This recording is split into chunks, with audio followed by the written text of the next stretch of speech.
नाज़रीन अहम ख़बर अवां खे ॾियूं पिया त इलेक्शन ट्रिब्यूनल रिटर्निंग ऑफिसर जे फ़ैसिले खे कालादम करार ॾींदे डॉक्टर ज़ुल्फ़िकार मिर्ज़ा जे ॿिन्हिनि पुटनि जा नामज़दगी फारम मंज़ूर करे वरिता आहिनि। रिटर्निंग ऑफिसर ज़ुल्फ़िकार मिर्ज़ा जे ॿिनि पुटनि हसनैन मिर्ज़ा ऐं हसाम मिर्ज़ा जा नामज़दगी फारम रद्द कया हुआ, जंहिं बाद ॿिन्हिनि ॼणनि इलेक्शन ट्रिब्यूनल सां राब्तो कयो हो। इलेक्शन ट्रिब्यूनल NA 223 जे उम्मीदवार हसाम मिर्ज़ा ऐं PS 70 तां हसनैन मिर्ज़ा जा नामज़दगी फारम रद्द करण वारी RO जे फ़ैसिले खे कलअदम करार ॾींदे ॿिन्हिनि खे चूंड विरहण जी इजाज़त ॾेई छॾी आहे। नाज़रीन हिकु भेरो ॿीहर अवां सां अहम ख़बर शेयर कयूं पिया। इलेक्शन ट्रिब्यूनल रिटर्निंग ऑफिसर जे फ़ैसिले खे कालादम करार ॾींदे डॉक्टर ज़ुल्फ़िकार मिर्ज़ा जे ॿिन्हिनि पुटनि जा नामज़दगी फारम मंज़ूर करे वरिता आहिनि।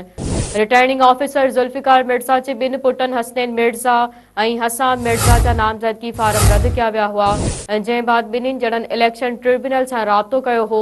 इलेक्शन ट्रिब्यूनल NA 223 जे उम्मीदवार हसाम मिर्ज़ा ऐं PS 70 तां हसनैन मिर्ज़ा जा नामज़दगी फारम रद्द करण वारे RO जे फ़ैसिले खे कालादम करार ॾींदे ॿिन्हिनि खे चूंड विरहण जी इजाज़त ॾेई छॾी आहे।